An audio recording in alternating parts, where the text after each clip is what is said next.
Welcome to Homeschool Moms Unfiltered. We are your messy, imperfect homeschool mom friends. I am your host, Meagan, and my dazzling co-host is... Hi, I'm Amanda. Hello. So this week we have another shorter, unfiltered bite for you.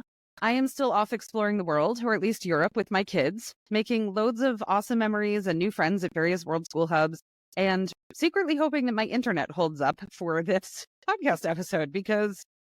yeah, it's been an adventure in Europe, let me tell you. In the meantime, Amanda is trying desperately to stay above water because she has seriously overcommitted herself with volunteer work for the month of December. So here we are. Yeah. Yep, for real. So hopefully December is treating you well and you are making sure to carve out time to take care of you, right? We don't talk about it enough, but it's so important. And if that happens to look like getting some reading in and you want to get a head start on our book club reading, we will dive back into our full book club and longer episodes again in January. You can find the next few books on our social media. Probably Instagram is your best bet. We try. If it's not there, definitely DM us and we'll let you know. But yeah, anything that you need, you can find us on social media, and you can also find us on our snazzy new website, homeschoolmomsunfiltered.com. It's really hard to remember. So challenging, right?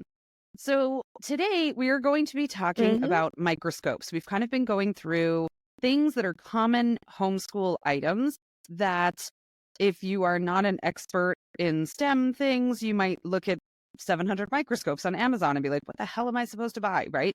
So Amanda and I couldn't tell you. Well, at least I can. Can I speak for you, Amanda? Do you know, are you like a microscope expert and you've just never told me?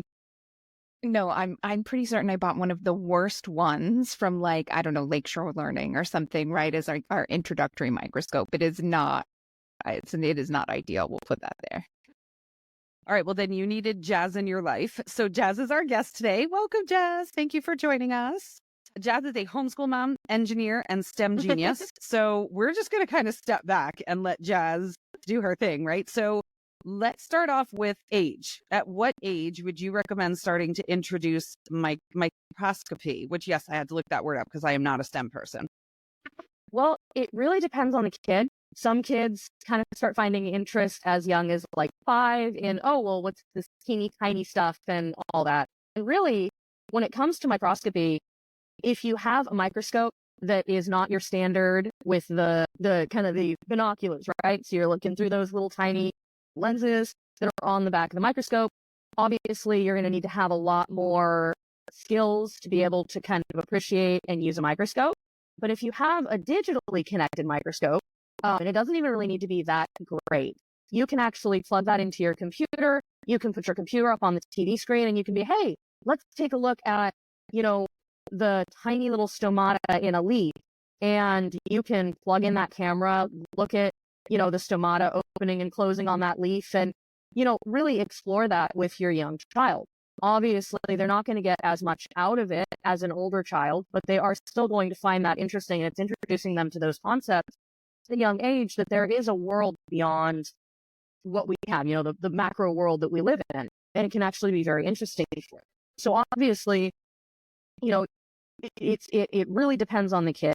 I would say for most kids by the age of like 8 or 9, they can kind of start asking those questions about germs and biology and all of that. And so at that age, then yeah, definitely start introducing them to a microscope. I mean, obviously the type that you're going to buy is really going to be dependent on what the interest of your kid actually is, because if you're trying to look at teeny tiny cells and DNA and all that, you're going to want a microscope that can look at stuff that's smaller, versus if you're trying to look at electronics, you're going to want one that can hold the electronic board and have those capabilities as well. I had no idea that there were that many types that you could even get different types of microscopes that did that. So there you go. We're going to learn a ton this episode, even if it is a short one. Okay, so my question is, what are some of the features that you recommend looking for in a microscope so that the kid doesn't outgrow it in like a year or two, right? We kind of started out, I said, I definitely got one from, just like Lakeshore Learning or something. It was good for the moment because I wasn't really sure how much we were going to use it. But the reality is we're not going to keep a Lakeshore Learning microscope forever. So what are you really looking for so it's good for now and good for later? So if you're looking for one that's going to be good for now and good for later, you want one that's got expandability. Some microscopes, they're one and done. The lenses are attached, the eyepiece is attached. It's all just kind of the way that it is. Whereas other microscopes have that expandability in parts that you can remove. They have lenses you can change out. They've got a movable tray that you can bring up and get closer to the lenses or drop it down. Obviously, if you're on the kind of higher end of the budget, you definitely want a microscope that plugs into a computer. If you have a student who say that they're planning to go into college and they want to go and pursue a biological field, or let's say that you have a budding material scientist and they're really interested in materials properties that, are present in steel, or, what is the structure of this fiber, they're going to want a microscope that they can plug into their computer. They can take a screenshot. They can take those screenshots and plug those screenshots into, an essay or a research report or something. And so you really want that digital capability. In addition, that kind of circumnavigates. A lot of kids really get frustrated when it comes to a microscope when they're trying to use the eyepiece, right? If you have really long eyelashes, some people can relate to this. If you have really long eyelashes and you try to use one of those eyepieces, you're not going to see anything, right? Because your eyelashes are just going to get smashed in that eyepiece. And it really takes a lot of skill to figure out how to use it without that problem. So really making use of the digital microscope, that's that. And obviously, if you're going into a real lab, you're going to have the ones that have the eyepiece, but a lot of them, they've got the eyepiece to check and see where you're at and get everything organized down.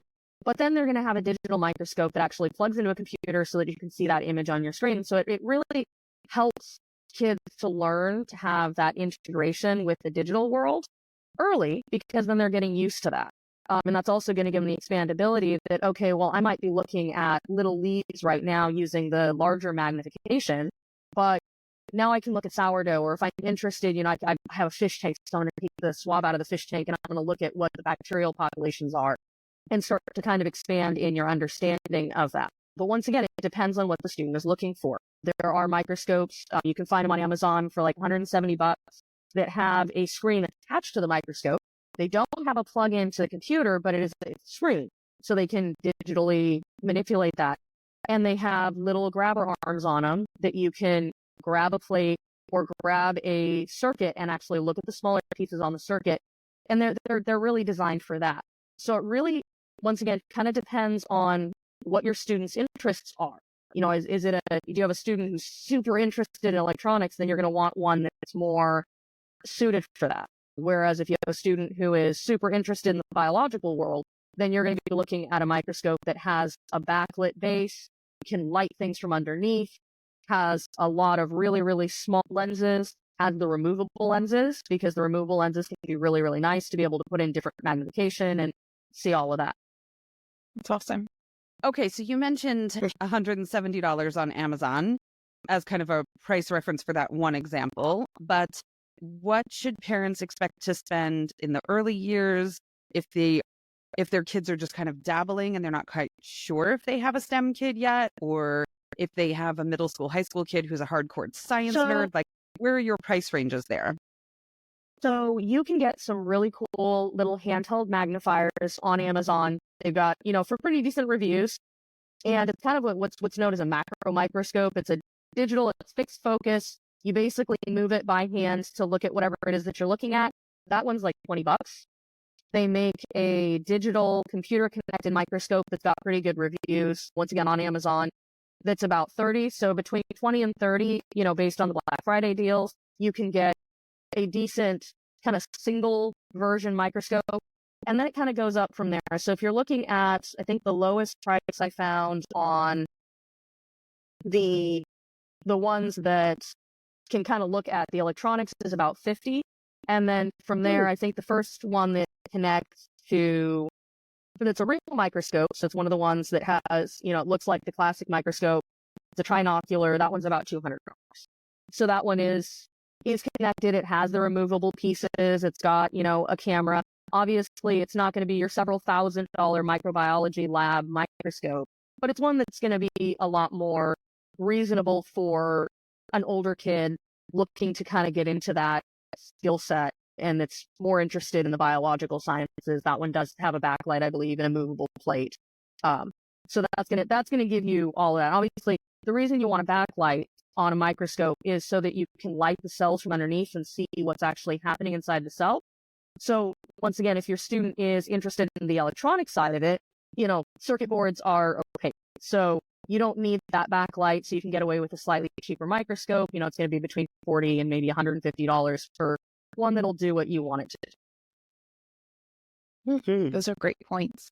Okay, so for kind of a general wrap up, say someone is wanting to do this for like a holiday gift or a birthday gift, and you're wanting to get a microscope, but you also want to add in a few accessories. Are there any accessories that you would recommend to make the experience something that your kid is going to be like, oh, I want to do that, not an experience where you're like, okay, now get out your microscope. I don't care if you don't want to use it. Like, we're using the microscope today. Like, are there any accessories that are going to just make it more enjoyable for everyone? Okay. So some big ones would be some Petri dishes. You would want the slides, some little disposable. They sell them for like $5 a box for about 2,000 of them. The little plastic rubber droppers that allow you to kind of take samples of things and drop the little tiny drops. And because they're plastic and they're disposable and they're super duper cheap, if you have a younger student and they accidentally break one or they accidentally destroy one, you're not going to be as sad about that as if you go and spend a lot of money on something that's made of glass, one of those really nice glass droppers and all that. You're probably going to be a little bit more sad that it got damaged than the plastic type. Some pigments and some dyes so that you can dye and pigment the cells and stuff like that can be really useful. And then if you're looking at a student who's really interested in electronics, you can couple that with a book about basic electronics. You can couple it with soldering iron and some solder and all of that, so they can kind of take those parts apart and look at them under your microscope and see what those parts look like. And then if you're talking about say your budding botanist is really interested in soil science and plant sciences and all that, get them some organic soil and a plant. That'll give them something to grow and to experience and do all that. You can get them a bonsai kit, you can get them a seed kit, something that they can actually look at and explore under those microscopes and kind of see underneath it. And then that's also tied into their interest, because if they're interested in this topic, then that allows you to introduce, okay, well, let's do the microscopy on. Guess what? We can actually look at the teeny tiny components in in that semiconductor device you have, so we can pry it open and look at what's inside. Or we have a leaf over here, and I know you're super interested in botany, so let's go cut a mint leaf off of the little plant that you just got, and let's cut it open and let's look at the seed, the inside of that leaf. Let's look at the chlorophyll. Let's look at the cells. Let's explore that and actually get to see it for real. And then if you have a textbook that's talking about those topics, then obviously then you can tie that topic into the textbook of, oh, well, your textbook was talking about, the teeny tiny leaf cells within that leaf. Now let's pull that over and let's actually look at that cell on the microscope and, cut it apart. So it depends on what you're using the microscope for, but that kind of gives you some ideas of, okay, well, you want some tweezers and some soldering irons and some things over here for the electronics. So that would be tweezers, soldering iron, kind of some solder, the grabber arms and some of the tools that you're going to want for electronics, obviously. And then on the other side, then you're going to want, the lights and the dyes and the Petri dishes and all of that for your student who's interested in the biological sciences. That's great.